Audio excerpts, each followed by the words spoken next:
So I have a little passage that I wrote so you can practice the whys while speaking or reading or both. So listen as I read it, and then you can also read it to yourself later.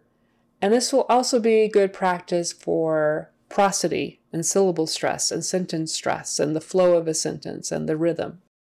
So listen to it, try reading it along with me, try reading it by yourself and record yourself and then listen to yourself and see if it matches closely to how it's supposed to sound. Last year was not a great year for me. I experienced terrible earaches every day for months.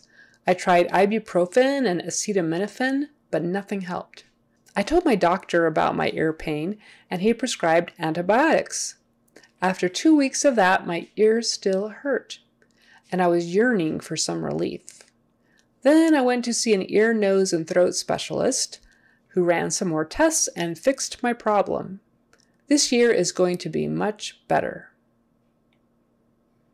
Okay, a couple of things in here. Yearning.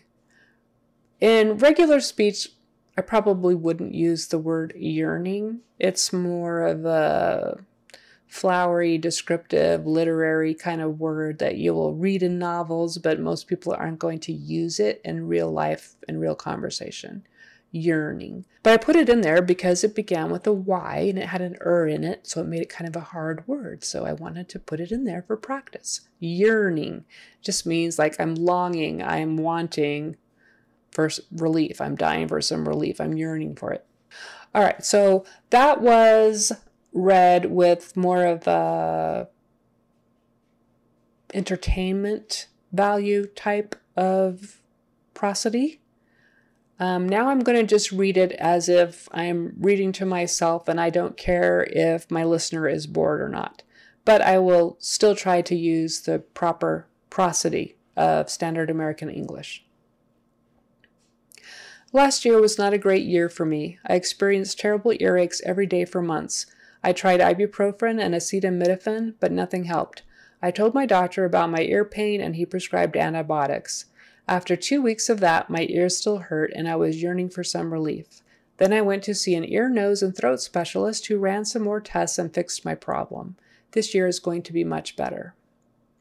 Okay, that was more of a boring read, but that's more typical of just straight reading, not trying to entertain the listener.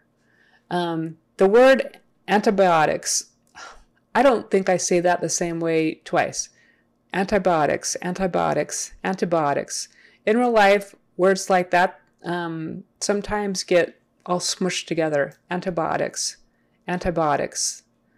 But you won't get criticized if you say it very properly. Antibiotics. Do you need some antibiotics? I had to take some antibiotics. But you will probably hear people smush it all together. Antibiotics, antibiotics. Like you can hardly hear that T, but you